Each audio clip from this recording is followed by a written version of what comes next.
Lauren, are you actually? Excellent. So you're there. Hello, Erin. So, hi, everybody. Hey. So, Lauren, there we go. Hi. Lauren, I think as part of the budget season, you should request at least 2 Zoom accounts for the town of Madison. So it's a little hacker than what we would expect, you know. Well, and I was just doing that last meeting on my cell phone while I was driving home.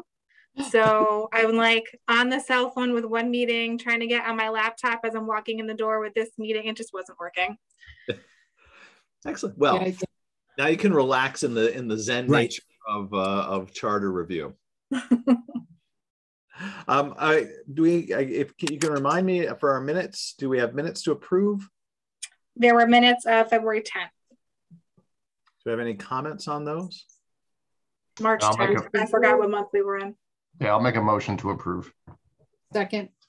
Thank you. Favor? Aye. I need the waving, Rob. I'll abstain. All right. So we are passed with 1 abstention. And I think, if I recall, our first order of business for today, so we can open to general public, but I can't help but notice that I think everyone is here already for that purpose, which is to talk about the elected versus appointed zoning commission. So do we want to start with that, or Erin, would you like to offer comments to the group? Sure. Hi, everybody. For those who I haven't met yet, I'm Erin Mannix, the new town planner, new as of September. So it's still a good, still feels new. Half year here. I had an opportunity, and I apologize not sooner, to go through the December 16th draft. I don't know if it evolved since that date. It was just, and I did have some general comments. I don't know if they may have been picked up by the legal review end of it. I didn't see any of those comments. So I am happy to put those in email form if you're looking to move your final document, or at least update me where you stand here. I don't want to waste anybody's time with comments that may have already been addressed previously. So maybe, and I don't want to pinch on your time, but maybe what we can do is I'd like to sort of open the threshold question, which we had was we've received several visitors from the public who have expressed, by several, I think I mean 3, subject to correction. So I don't want to make several sound like 50. They have advanced the idea of, should the charter take up the question of planning and zoning, elected or appointed. This is a topic that was defeated at referendum when they tried, but some years ago, maybe almost 15, could be 20. It's quite some time ago.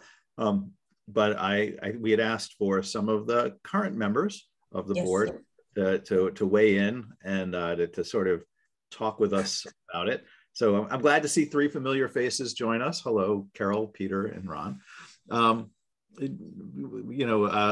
as maybe you'd like to start us off. I mean, I think the question, just to frame it as I understand it, subject to any of the Charter Review Commission, stepping into it. This is not an issue that had been immediately on our radar, nor is it necessarily one that was within our charge is capacious. We can certainly take it up, but was something that was brought to us. This was initiated by public comment, and I thought maybe you could talk with us a little bit about it, and then you could go maybe Carol and Peter, or if you'd like to see if you could offer any thoughts. And Ron, I'm trying to stretch my memory back. I don't recall if you were with me on the Planning and Zoning Commission when we dealt with this last time. I think that might have been just prior to your tenure. I believe you're right, but I certainly remember serving with you and under you as chairman. So I go back that far. I'm dating myself. Please don't try and trigger. Poor Ron still has flashbacks to those evil days. So I don't know if you had thoughts, or you could kind of characterize for us what it would mean to change and how we should think about it. Because while I've been on zoning, the rest of the commission is not, and I confess I may not be perfectly unbiased in this particular matter. Well, thank you, Joe. And I can understand with some of the current topics that the commission has handled. For the record, I am no longer on the commission.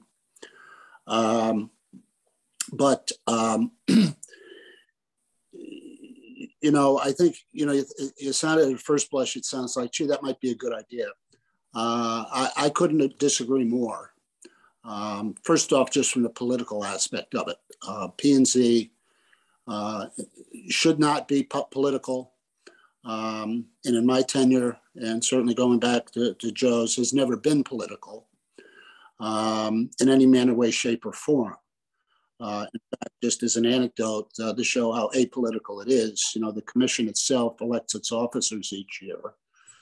And this past year, we served for a one-year term. This past year, I was elected as chairman. And in spite of all the Republican control over the Board of Selectmen the past few years, up until Peggy was elected, the board was composed of 5 Democrats, 4 unaffiliated voters, and 3 Republicans. So I think that just in itself points to the fact that as a starter, it's not political. And to introduce a political component in it where people, you know, we're in a unique situation. The applicants have rights. We have no control over what applications we get to see, what they're for. But we're certainly guided by statute and law and zoning regulations as to how we view them in large part. It's not a, gee, I wish this was this, or I wish it was that.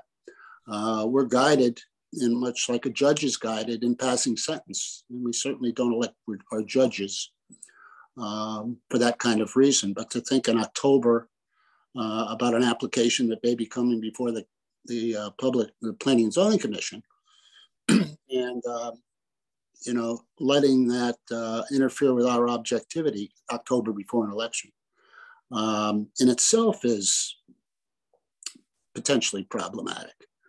Secondly, I think that if we were to do that, what would a candidate campaign on? What would be the issues?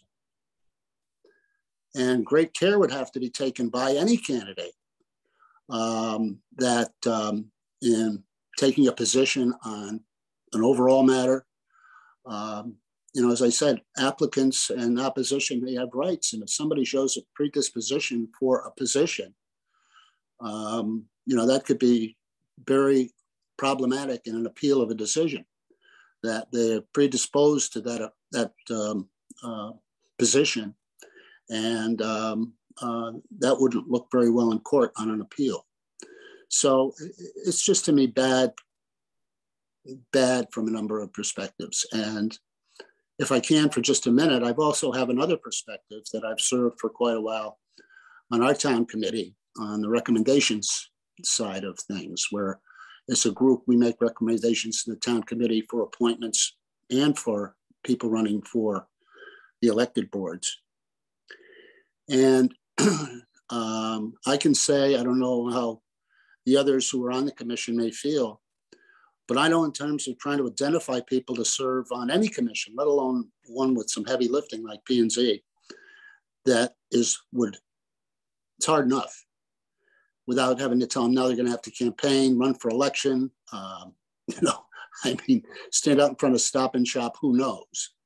But it's hard enough to find qualified, interested, and fair-minded people to serve. And to throw that in front of them, to me, is also another issue. So I'll stop at that. I may have something to say after I hear where Peter and Errol come from. I will say, Ron, that just so you know, Joan Walker, aside from being on the Charter Review Commission, is also the head of the Democratic Party, and she said something quite similar to what you just said about the ability to get volunteers. Carol, would you like to go next, and Peter? Sure. And Peter and I wish Peter and I were in the same room, because I think we feel very much the same way as Ron. You're in my Zoom box together, so it looks the same. Yeah. following up on Ron, thank you for that statement, because I think it's how we all feel. We can't imagine any advantage of making it any more political or political at all. And yes, we've had trouble filling vacancies. I think it's been close to 90 days. And I think it's in reviewing the charter and the ordinance and the state statutes, you know, it's up to the Board of Selectmen to fill those vacancies, and that hasn't happened yet. So I think we feel that we don't want to make it political. We would have trouble filling the board, I think, is what I agree with Ron on that point. And if anything, you know, I think we would recommend that the Charter Committee consider a smaller commission, with fewer numbers of commissioners on it. So that's my very quick version. Peter, do you want to add to that? Yeah, just a couple things. You know, going third, you all have kind of taken a little bit of my thunder, but I would just say, you know, if you're running for office and you come out and say, I'm against development in the downtown district, okay, and then you win, and then somebody brings in an application that checks all the boxes, that's in conformity with our POCD and hits all the regs, and you still say no, well, you're going to have a huge problem because you're having to fulfill a campaign promise. And yet the town is going to get sued because it's made a bad decision when we've made a decision that contravenes our actual laws. That's not a good thing. So I would be very concerned with doing that. I would tell you personally, if someone said you have to run for office, I'd be done. I wouldn't have that interest. I don't know what you run on, as Ron said a minute ago. But furthermore, I mean, this board has not been terribly political that I can tell. I've only been on it 3 years, but we've made good decisions. We've had a lot of discussion. And I would tell you, there are times that I might think, gee, the stereotypical Republican would be in favor of this, or the Democrat would be in favor of this. And that's not the case, because we have free thinking on the board, which I think is very good. I also think making people have to run for it would discourage appointments. People just won't do it. I think that's going to be the other problem. That's probably it. And the fact is, well, one more thing, because of the minority representation rules that we have in the state, we're always going to have some blend anyway. So why mess around with making it elected? Because you can't overwhelm a board anyway, because you're going to have it be 5-4 or 5-3 or what have you. So anyway, that's it. Could I ask a little bit? So just for general commission information, you know, the general standard is you need to avoid an appearance of impropriety and an appearance of bias. That's the thing, because zoning boards, unlike many of our other political boards, are quasi-judicial. They make policy, but then they hear the applications on those policies, they have to vote. So the way that you're typically challenged in a zoning decision is a failure to follow procedure, a failure to be arbitrary, being arbitrary, capricious, or contrary to law of the regs, or to show bias. I mean, those are kind of the big categories. You got it wrong on the law, you had something strange going on, or you had members that were biased. And that makes up the basis for all lawsuits. I haven't taught land use in a while, so if I've blown that, any of you three, please feel free to drop it in. Can you maybe talk a little bit about, and I don't want to get too much into it, but do you have a sense as to why we're hearing this request? The last time it came about, it was very clearly pointed at what was then the applications at Madison Landing. There was a thing that created the request. It wasn't just that.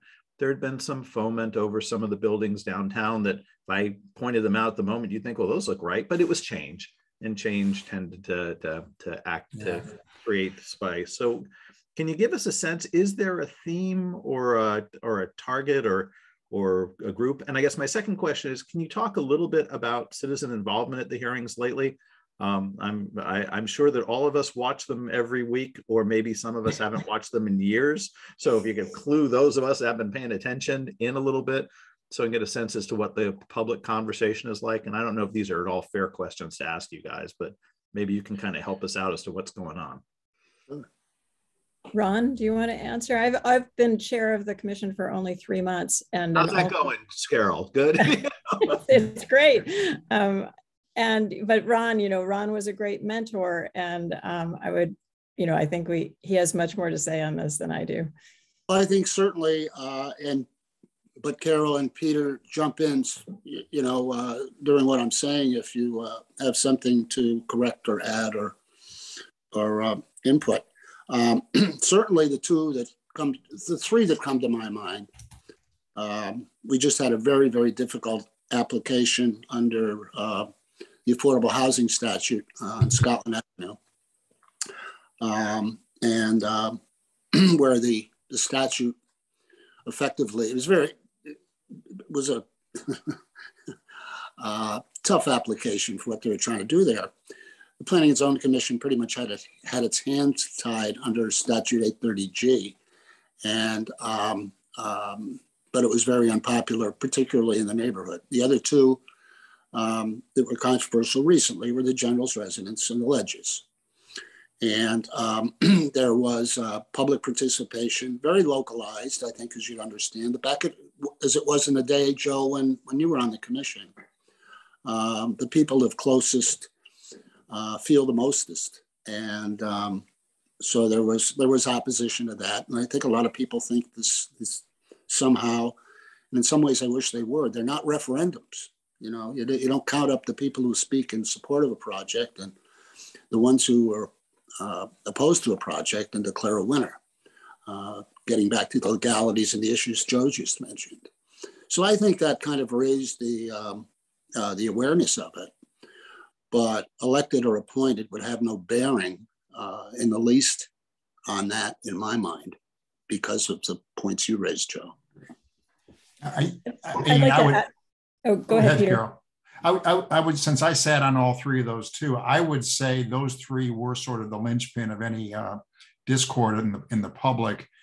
And also, and you all know this, they're all in the historical, or they're all in the downtown district, right? So that's also controversial. And I think that's one of the flashpoints for people is in our downtown, those districts. Yeah. But I'd also tell you, and I think this is good, there's been tremendous citizen involvement here, particularly on the ledges. The general's residents had a lot of involvement as well. The one on Scotland, as Ron said, our hands really were tied. It's 830G, and there's not much you can do there other than trying to work and cajole the applicant a bit into a more tenable position, but they don't have to. So that's a challenge. And I'm not sure, I think people, if they stand back, probably understand that we couldn't do much on Scotland. I think that's probably pretty fair. I even saw stuff on Facebook where people were saying, don't blame P&Z for this one, because we didn't have much we could do. But I think it has been those three that were really the flashpoints for a lot of people. And Carol, go ahead. And then I'd just like to add to what both of you have said, and but Ron in particular, if you look at how the commission voted on those different projects, it's not along party lines. And I think that speaks to those are really good examples of how apolitical we are as a commission and unaware, and we're just not thinking in those terms. And then as far, I think we were hoping you would tell us why this has been proposed, this change has been proposed, because we don't really understand it either.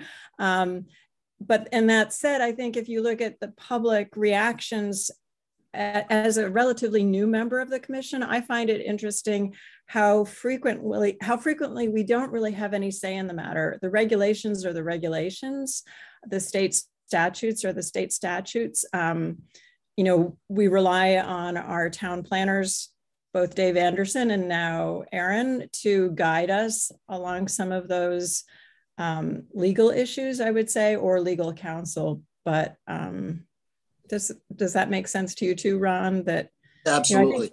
I think the town isn't, or I know I wasn't that informed or as informed as I am now about how we're just really we're representing the community and we're listening to the community for sure, but we're following the regulations, which we're stated to do. And secondarily, and I don't know whether it's one of the reasons this bubbled up to the surface, but we're coming up on the formulating our new plan of conservation and development, just starting that cycle. And I know Peter and Carol haven't been around long enough to have gone through that event. But if people are concerned about that, yes, it is planning and zoning's responsibility to develop it. But we are, having remembered from a decade ago when we went through it, P&Z virtually has no, they don't formulate it. An outside firm is hired. There are public hearings. Many of the town agencies and departments get involved with their input. And it's a collaborative effort between a number of groups that set the plan in place and establish it. Planning and zoning does not have that responsibility. They manage it, and they might ultimately approve it, but they don't formulate it. So as Joe, you mentioned earlier, or Peter, no development in the downtown district. That doesn't come from planning and zoning. That comes from the public, focus groups, surveys, and as I said, public hearings, and all kinds of input from the public and from internally as well, that guides the preparation and publication of this document. So even in that situation, there's no elected or appointed advantage, or I should say elected advantage. So. I'd like to turn to Erin, though maybe she would wish I wouldn't. So Erin, about 1/2 of the towns in the state, last I looked, have elected commissions. About 1/2 of the towns in the state are appointed. Do you have an opinion one way or the other on this? And given your position, if you want to not have an opinion, that's perfectly fine. No, I think all three, Ron, Carol, and Peter brought up some very good points. I have worked in municipalities where we've only had appointed commissioners. So I have not served in communities that have elected boards outside from Zoning Board of Appeals. But I think, well, and I guess you could always get members on the commissions who may have an agenda, whether it's an appointed member or not. But I think some of these points as far as campaigning and trying to keep the overall actions of the commission apolitical is important. I think how our community has had appointed positions has worked just fine for a great number of years. So I'm not necessarily inclined to suggest changing it at this point. I think also, if you look at kind of our peer towns, Clinton, Guilford, ourselves, I think Old Saybrook, everybody is appointed in those cases. And I don't know if that's coincidence or if it's just the desire or if it's a regional thing or what have you. But, all of us that travel up and down 995, a lot of those are appointed. And I don't think that's necessarily by coincidence. I think it's the preferred method, at least where we live. I just go to the commission and Matt, you have a question? Yeah, thank you. I had a question. So, Carol, I was just thinking about what you said and, why is this coming up? And this is incredibly helpful, this conversation, and there's quite a few times in the work that we've been doing is we try to find out if there's a problem to fix or are we seeking a solution that doesn't have a problem? So I guess in that investigation, I kind of turn it to you, and especially Ron, you just left. Why did you, after your tenure, why did you leave P&Z? Oh. Well, to that, I think you're talking to me. Yeah, correct. Carol, you haven't resigned as last night. No, are you, Peter? No, the question came from what Carol was saying, but Ron, I give that because you just left. As far as I know, I haven't resigned. Good. Well, we'll see how this conversation goes. No, as we've said, that politics really has no place in agencies like planning and zoning. And for my tenure, which is in the teens of years and 4 or 5 as chairman, never, ever once have I been seen or been put in a position where a first selected or a town official called to try and influence anything in the appointed world. Sadly, politics has entered into P&Z in a way in the appointed world. And just so you know, back in December, the Republican Town Committee formally recommended to the Board of Selectmen that I be reappointed for another 4-year term. Shortly after that was submitted, I was contacted by the chairman of the Democratic Town Committee, not a town official or anybody, with any authority, asked to meet with me, and I was told in no uncertain terms that if I did not agree to not continue as chairman, I would not be reappointed. And that bothered me a great deal. Number one is that the chairman is not appointed by or anointed by anybody other than the members of the commission. And I said, my response was, I wouldn't do that.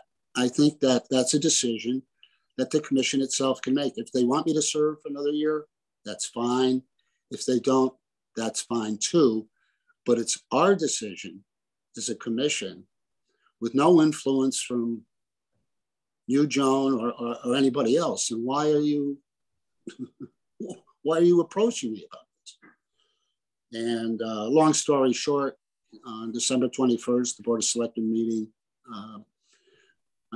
was split along party lines, but I was not approved for reappointment.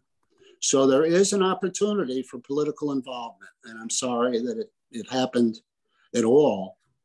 And Joe Banofsky was not reappointed as a Republican commissioner, and he served long and well. And in protest, 2 sitting commissioners resigned over that. And it wasn't because it was me personally, it's because the specter of just turning political when it never should have in the first place. And I have confidence in the commissioners who still serve, that they will not be influenced by that kind of meddling, but nonetheless it happened. And I feel badly that it did, personally and for the town as well. So I hope that answers your question, Matt. Sorry to go there. I think I had to, since you asked. Yeah. I will point out that on chairmanship, I replaced Gary Leonard, who was a Democrat who was appointed by a Republican majority Planning and Zoning Commission. I served as chairman for, I don't know, too many years. Who replaced me was Christine Poutot, our late friend, who served as chairman for many years. Ron then replaced Christine, and Carol replaced Ron. Your memory's slipping, Joe. You forget a guy named Hank McGuire. Oh, Jesus. I will never forget Hank. Forgive me. As I have to continue to apologize to him every time I get him involved in another board. But I forgot about Hank. So the difference. I was elected to replace him. Yeah. And then for Carol, if you think about it, the difference across 20 some odd years is only a couple of commissioners, a couple of chairmen. And that's an awful lot of stability for a commission. The other thing I'm so sorry to comment on personal experience. On occasion, there are people who are appointed, in my experience, with a specific point of view, something that they were brought on that they were concerned about. And their longevity on the commission over some years has been quite short. You come on with a certain perspective, you don't learn the craft of zoning, the skill of it, and then after a while, when whatever issue they're interested in is solved, they stop coming and they disappear. And I think I can think of several times in my tenure where we saw that coming. People that mean well, but it wasn't their core interest. Anyway, I'll stop dominating. Other questions or thoughts from the commission? Or Matt, I don't know if you had a follow-up to yours. No, what I'm hearing resoundingly is that this should be apolitical, and from the 3 members that have come, it's that it should remain as it is, as appointed. Mark? I don't want to politicize this, but I just do want to point out that I think the 3 of us we have a Republican, a Democrat, and unaffiliated represented here. So there you go. Right. Thank you for bringing a unity ticket here to the charter review. Mark? No, I just want to say, echo Matt's comments. Thank you very much for attending today. Ron, Peter, great to see you. Carol, nice to meet you. And I will admit, I didn't know how this was going to go this evening. And I'm really glad to hear the unanimity from the 3 of you. Thank you for having us. Bob, Liz, do you have a question or something you'd like to ask of the group? Ahead, Liz. Just the same, thank you for the service to the town. And, I think the biggest challenge when you are dealing with the types of issues that this committee in particular deals with is, it tends to get emotional, and that can be really challenging when, you have to follow the regs. And like you said, especially when it's in place like downtown, and, people obviously get very emotional about those type of things. So it can be challenging. And I think I echo what both Mark and Matt, if it ain't broken, don't try to fix it. And so it sounds to me like we're, hearing from you all that it should stay the way it is. And full disclosure, I just sent a chat to Carol because I said her dad and my dad were on P&Z for probably, 25 years. Wow. Wow. A long time ago. I suspect your father helped appoint me originally. Bob. I don't know. It was pretty far back. No, sorry, I was looking at Carol, but you can't tell. My two senses quickly. Peter, Carol, and Ron, thank you for your service, and it's important. It's exactly the type of what Madison, what makes Madison the town it is, and that's a really positive statement. My thought about if you don't want, it's like the old joke, how's your wife? Compared with what? You may not think that, appointed it's not perfect and so, and people, sometimes get on who really don't want to, as you put it, learn the craft of doing this and the nuances.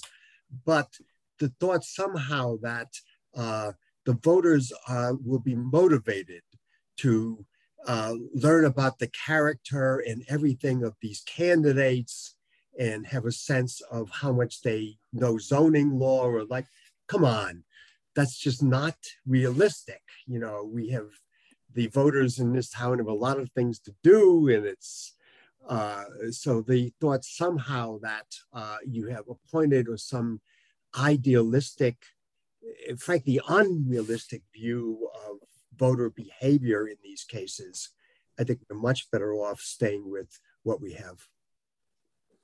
Thank you. And to maybe even emphasize the point, we do have an elected board and commission here in town that if anybody can identify for me what the issues, what the reasons why, and what goes on when they select their candidates or vote for their candidates for the Zoning Board of Appeals. I'd like to know those campaigns, how they worked, and what electing them is done to its benefit. Ron, I'm surprised at you. The Zoning Board of Appeals, established by Herbert Hoover in the Standard Zoning Enabling Act, brings that board of equity, that ability for personnel who are injured by zoning to advance their special hardship and situation. Right. I'm shocked that you would go against this. No, I'm not going 193-year-old structure. The heated campaigns that have taken place over the years for Zoning Board of Appeals and the public getting so involved. It does, by the way, it does bring up what Mr. O'Connor said. It does bring up also an important point that really the structure of zoning is not to have people voted to stop things that is your right as a landowner to do. It's to make sure that the town doesn't take your rights while still having orderly development. That's why the original piece has a board of equity, a zoning board of appeals, that can say if you're being treated unfairly because of something unique to your property situation, you get a break. Exactly. I don't think people would really like what they want if suddenly you could interfere with your neighbor's application by running around with a bunch of yard signs, and they can't build on a property that has had extra development for 100 years, which we have lots of those. Anyway, it's not for me to soapbox, it's for me to listen to you guys. Is there anything else you, even beyond sort of this issue, you'd like the charter review to know about zoning or land use that you think we should be attuned to? Because this issue is not one that we particularly had in mind. It was introduced to us. Peter or Gail? No, not for me. No. No, I just say over the millennium, far before, my involvement, that we're in some respects stewards of the community as a commission. And if you look at Madison and what we have and what we've gotten, I think everyone who served over the many, many, many, many years ended up doing a pretty good job. I would say to the public that you may not get the chance to vote for who's on P&Z, but certainly if there was ever a time, if you're concerned, these three folks who are concerned about, elected versus appointed, get involved with the town of the POCD process. That's the handbook that we'll be following, or the commission will be following for the next 10 years to guide them to making decisions. And to have input and participate in that is very important. And I urge everybody in town who possibly is interested or wants to, do what's best for the town, get involved with that process. Excellent. Well, in that case, thank the three of you. We couldn't ask for more. Are there any last questions that we have of our esteemed panel? Oh, but just thank you for joining us tonight. Excellent. Yeah, thank you, and thank you for all you're doing. Thank you for having us. Yeah, thank you for serving on what was literally my favorite public service ever, that particular board. So, good for you. Well, you're missing this stage. We have vacancies. Hard enough to do this. Erin, could you stay for a little bit so we could sort of talk about general charter issues? Thank you. Thank you. Thanks, everyone. Thank you.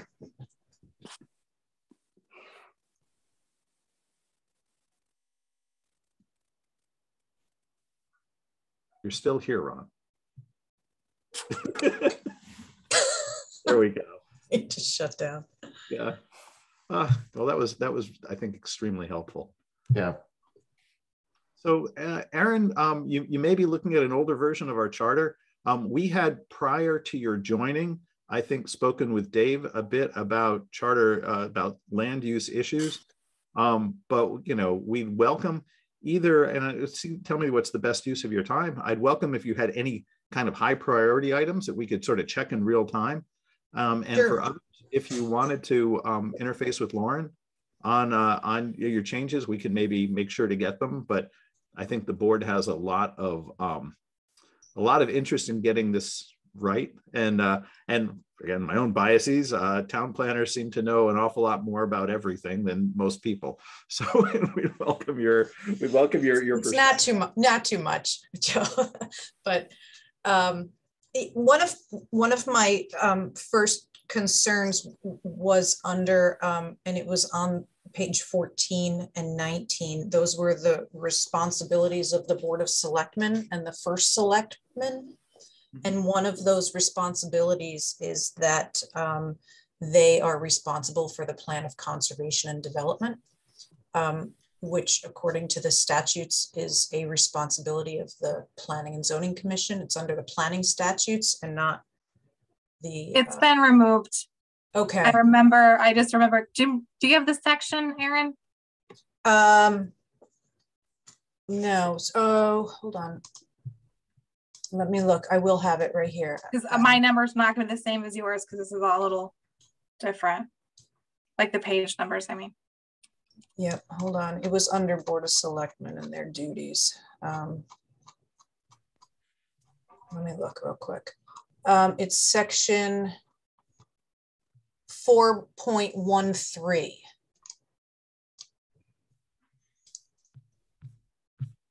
It was CIP was added in there and it was in the same line. And then we added that down and then we took it out when we had legal review with Ira. Okay. Yeah. So Ira took a look at it. Okay, good. Yep. I'm glad he caught it. And then the other one, just to make sure that was taken out under the responsibilities of the duties of the first selectman, 4.22. It was also in there as letter F. Yep. Yep. Okay. My other question was in section 6 about elected boards. And it states that all terms shall commence on the Monday following election, and at the first meeting of the elected board, the membership shall vote to appoint the chair. And in some situations, it is only the regular members where alternates are not permitted, excuse me, to vote for chairs. And I didn't know if there was any, if that should be indicated. Or some reference there that allows, just to not give that assumption that it's the entire board that can do voting. Well, it's not just the regular, it's the it should be really a quorum of the membership eligible to vote shall vote, right? The eligible. Yes, yeah, because alternates are not permitted to vote, at least in like, for example, the Zoning Board of Appeals, that's specific in the statute. Is it and I don't remember now. I don't believe it was the practice under zoning that the PZC we would seat alternates if we had a vacancy that day, but the alternates themselves did not have a vote for. Correct. They did not vote either. It was just regular members. Mm-hmm. That's also referenced in section 8.5, which was where chairs are appointed. So just a cross-reference there on that section might also.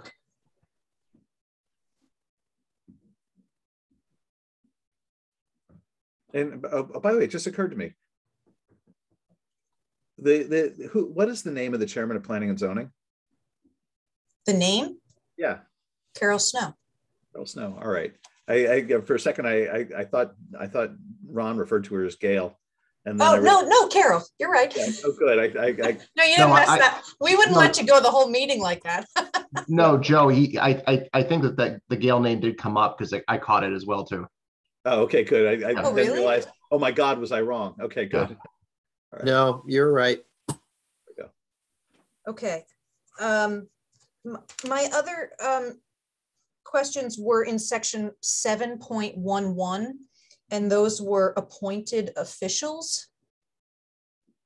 And the version that I read does not indicate that the building official or the fire marshal are appointed officials. And that, I believe, is per statute. So that may, or at least refer the question to Ira, where maybe he could clarify that. That, by the way, that brings up a different question, right? As ZEO, are you holding ZEO as well as planner? No. Okay. No, John DeLora is the ZEO. Don't we? The ZEO carries a badge. Don't we then need to allow ZEO? That's a town officer, isn't it? No. Although, yes, there should be, and I have to check the ordinance to see where that appointment is. In a lot of municipalities, it is appointed by the Planning and Zoning Commission. So I'd have to double check that, but I know, and I can give you the statute, at least for the building official and the fire marshal. Those are, Sure. I think we should at least be consistent with. Those are not indefinite terms though. Those are statutory terms. So like the building official, I believe, Aaron, is 4 years. 4. Yes. So I believe the reason why 7.1.1 is the way it is because these are full-time employees that we are employing for indefinite terms versus having a term limit or having an elected position. And that's why they have been differentiated in this charter. Okay, so it's silent then? So yes, yes, in those 2 instances, it is silent to the state. But we put these officers in here way back in the day because they could have been elected. And we are not opting to do that. We are opting to hire them as full-time employees with an indefinite end date. Should that then be referenced in the Board of Selectmen responsibilities, or it's, well, fire marshal, I think is either a fire commission or the Board of Selectmen as the legislative body who appoints them. Mm-hmm. But the building official is the chief municipal. Yes, the CEO, yeah. Which would be under the duties of the first select person. So but it'd also be duplicative with state statute. So if it's within the statutes, then the charter's not, all it's doing is repeating the statute. Okay. So, but go back to which did you say there was an option? Was it the fire committee, the fire marshal? The statute states if there is a fire commission, that's who appoints the fire marshal, but in the absence of a fire commission, that is placed on the Board of Selectmen as the legislative body. So following Lauren's theme, then that would be the type of thing that we would view would not be in the charter, because state statute guides it. Okay. Because we actually went through, so it's like a bunch of stuff like blah blah blah, which was the shows that prior commissions just copied the statute. It's like, ugh, So we're trying. I saw that a lot of that was cut out, which is nice. Yeah. I just wanted to make sure that we weren't forgetting that there were additional appointed positions. Yes. If I could probe for a second, though, just on the ZEO term, because because it is, again, someone who can issue, they can issue stays. The ZEOs have a fair amount of power. Lauren, we should probably track down to see whether or not the charter has to speak to that. I think it's in the zoning commission. It's in the planning and zoning regulations. Joe, would you mind just taking a quick moment and explaining what a ZEO is? Oh, sure. The zoning enforcement officer, literally the person that comes up and stands in front of the addition you're putting on your house and can issue a cease and desist order. And they make decisions on various items if they're compliant, and their decisions can even be appealed to the zoning board of appeals. The ZBA is not like an appeal board the way you think about it, but they can be. So they tend to hold, luckily, you need to use it that often, but you can hold a lot of power. I mean, Aaron, stop me if I'm understating it, because I think they can undo building permits and stop they've got a lot of power. So we should probably make sure that we know. It's the enforcement, right? It's the enforcement officer of the, can they issue fines? It's the duly authorized agent of the zoning commission as it's written in the planning and zoning regulations. So it's ultimately the planning and zoning commission who, after hiring from the town, they would then do a formal designation of that ZEO as their authorized agent. And as the new laws have been adopted as of January 1st, 2023, there are requirements that those who are serving as zoning enforcement officers be certified with the Connecticut Association of Zoning Enforcement Officials and maintain that certification. So we do have now in the law an added level of certification process to have that uniformity throughout the state, which I think is a good thing. Are you able to find, or do you have your hand on the statute for the zoning enforcement officer? I'm trying desperately to find it, and it's not where I thought it was. I went to 811, but all that does is tell me that the ZBA can't. Of the zoning enforcement officer? Yeah, as to who appoints for the ZEO. I don't have it.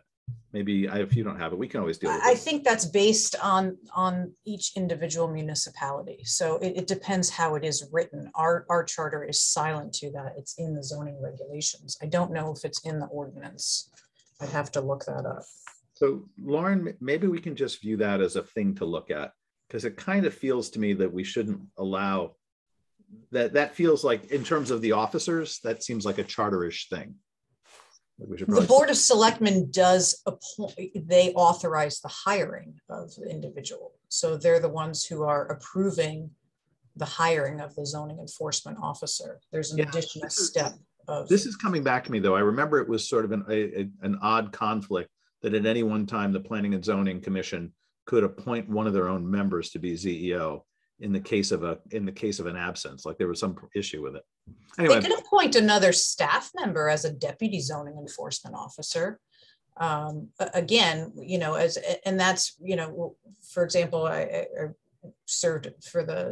worked for the city of Norwalk, and we had a zoning enforcement officer and we had multiple deputies who were authorized through the Planning and Zoning Commission to act and enforce the regulations. So as long as that step and you have that, it is important to have that authorization from that enabling body that you do have the authorization to enforce the regulations.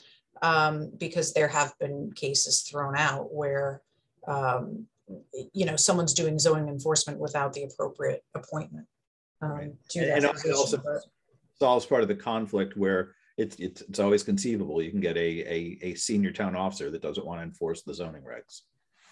You know, so it's always possible that then the commission can reappoint the CEO. Anyway, I don't want to get us, we're already at time. I don't want to get inspired on this point. Why don't we take some more of your comments, and we'll I only had one other one actually, and it was only and maybe there's reasoning for the various appointed boards and commissions.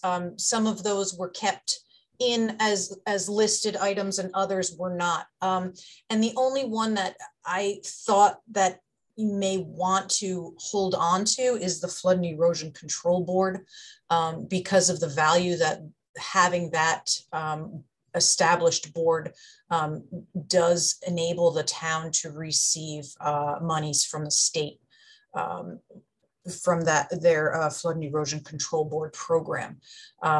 So I just didn't want, and if this is, you know, if future members of the board look at this and think, oh, well, this is, you know, it's optional, maybe there isn't much merit in having that board.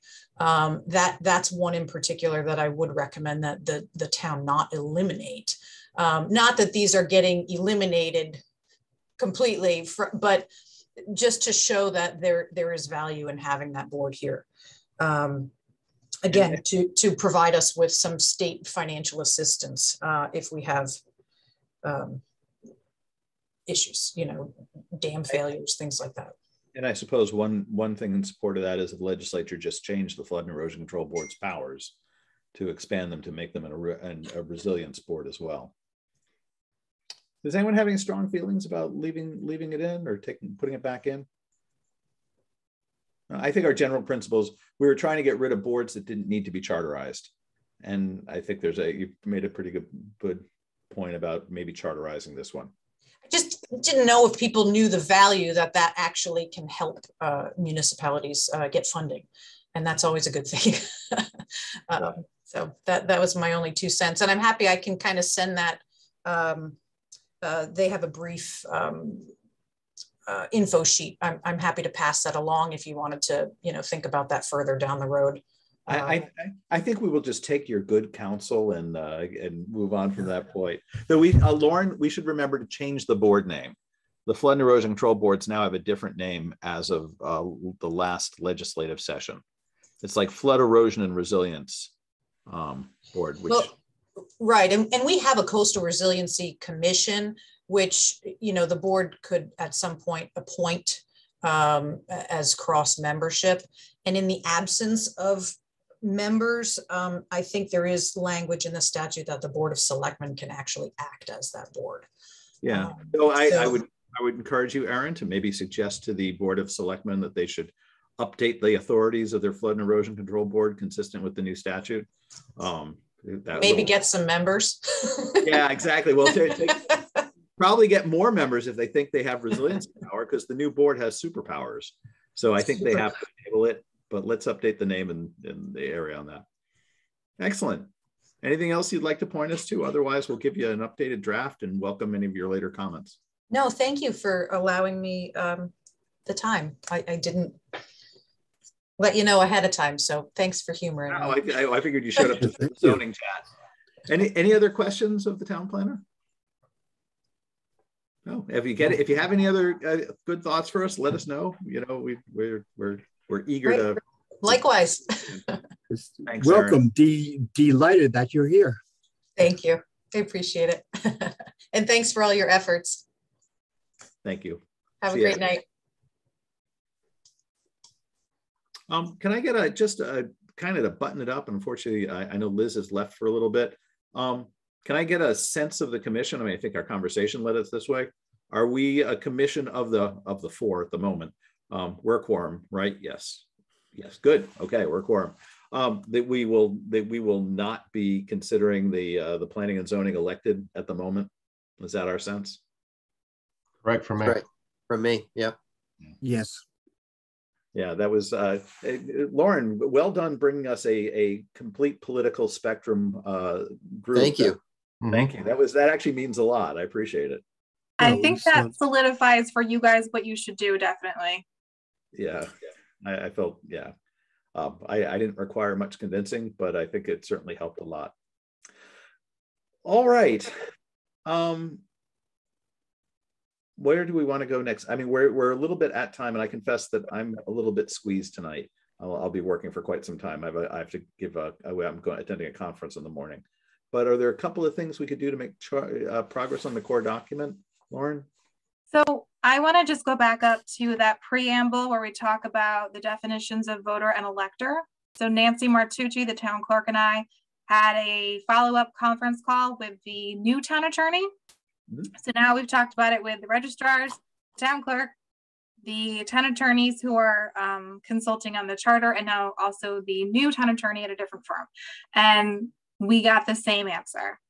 This is state statute. We can't really change it. $1,000 has to stay $1,000. And we have to allow people to vote regardless of what type of tax assessment it is. The only thing that everyone else is also in agreement with, including the current town attorney, is to end the sentence after grand list and take off that clause or otherwise by presentation of adequate proof. So unfortunately, there isn't much that we can do to make this tighter as to what encompasses a voter. We should just keep the state statute language and then delete that last clause if everyone's okay with that. Good. Well, we don't have any choice. I'm happy to get rid of the. Yeah, if we don't have a choice, what's exactly? Yeah, this is horrible. It's not good, but you know, it's yeah. So let's get rid of the or otherwise by presentation of adequate proof. Right. And that at least does something for the problem they've been experiencing, which is has to go with their ability to actually have integrity of a vote because they need to establish who's a voter. And aside from that, meh. Yep. All right. Yep. Live with it. Yeah. Yeah. Well, we're stuck. In that case, can we maybe then talk about do we have timing on our next meeting? I don't believe we do. So why don't we do need to talk about that, and also your final public hearing. You will need to hold a final public hearing before you bring the final document to the town clerk to submit to the Board of Selectmen. And that has to happen. What? You're saying final. I like this. That has to happen by April 30th. You have to get this your final draft to the town clerk by April 30th, which is a Saturday. So technically you have to get it to her by April 29th. So before you can close up, you do have to do a call to public hearing. So can I suggest then, that maybe what we do is little poll of some kind? You're arguing for my profession. I was going to suggest that maybe what we do is schedule the final public hearing on the 25th. Would that work? No, because we have Board of Selectmen, Board of Finance, and the second budget public hearing. And? No, and. So deal. Yeah. All right. How well, I'm trying to give us the maximum amount of time. What else is going on that week? I mean, I don't want to do it on the 29th. That's Friday, and that's terrible. I think that was it. We tried to keep everything to that Monday, and I know Tuesday is Board of Ed, but that's it for big meetings that week. Well, can we do it? Are you guys free on the 28th of April? For me. Yeah, I can be. Is there anything in our way? Mark, does that work for you? Oh yeah, I'm sure I could make that. Yep. All right. I unfortunately I can't make the 26th or 27th because 26th I'm teaching and the 27th I finish at 5 o'clock. I don't think I can get from I guess I could, right? I guess we could do it on the 27th possibly if we wanted the extra day. Otherwise, my thought is have the public hearing. Why do I hate all this? Now, let me ask, what does a public hearing look like? I know what it used to look like. Is it this? It's presenting basically like a high level overview to the public of what changes you've made, then allowing them to give you comment. No, I'm sorry. What I meant is, what's the venue? Is this the venue, or are we in like the you know, the typical strong field, because the crowds that are going to want to attend this would need greater seating. I mean, I'd love to meet face to face, but if you all, you know, if this is going to be in Zoom, that's fine too. Doesn't matter. Yeah, what do we have to do, Lauren? Yeah, it's either or, because the implementer bill is in effect until April 30th. So, well, in that case, I could literally do the 27th. I could just do it from my office. And I just want to give us some time in case something happens. Yeah, right.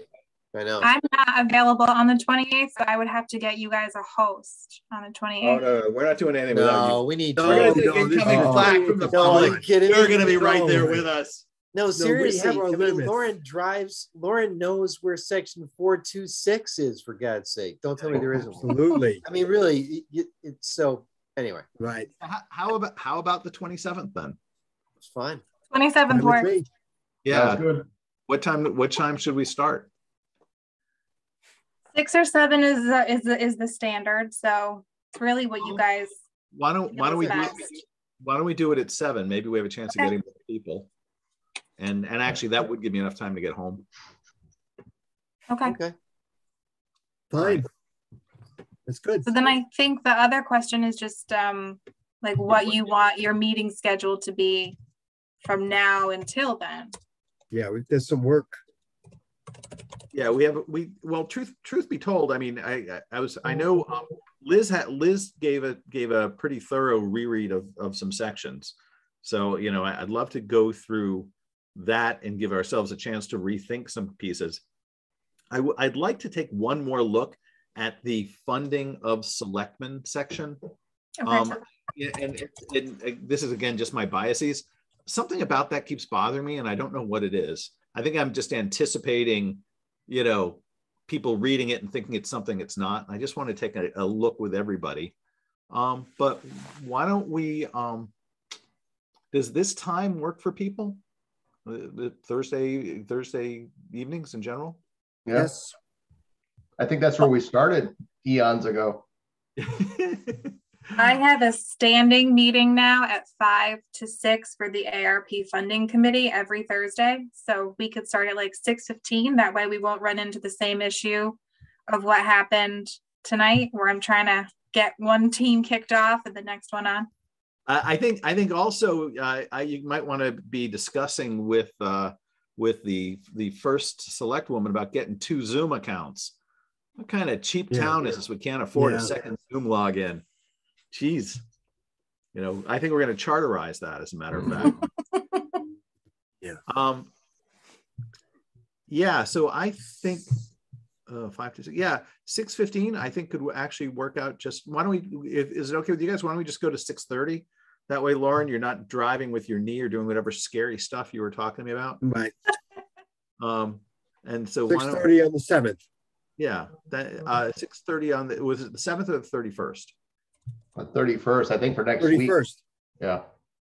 I actually can do the 31st. Then the 7th sounds fabulous. That's the only Thursday I can't do. All right, so let's move ourselves to the 7th. If we could, why don't we go through a process of, if you guys are sitting with changes or sections you want to review, if you can collect them to Lauren. Lauren, if you wouldn't mind proactively reaching out to Liz and get her changes, and let's try and collect them. And if you wouldn't mind, why don't you and I find a time next week and we can kind of triage whatever we get. And yeah. I've got a little bit of a tricky schedule, but I'd be happy to chit chat with, well, I'll email you. I've got some nice big blocks, maybe earlier on the 31st if you're free earlier in the day. Yeah, I am. I'm available like until 5:30. So. All right. So why don't we see if we can chit chat maybe around like 1 o'clock or something, 1 or 2. Great. Okay. Good. Any other thoughts? Because I'd like to bring this one in for a landing, of course. I think originally we thought we'd be landed, a month ago, but we're getting close. We're getting close. Guys. Almost there. All right. Okay. Thanks, everybody. Thank you, Lauren. Any public comment? Oh, sorry. We did have our faithful public here, guys. But she's not raising her hand. All right. Well, in that case, I feel we're down in the polls if the public is no longer speaking to us. She's not speaking to me. I can tell you that. She raised her hand. Peer pressure. There we go. Okay. Please.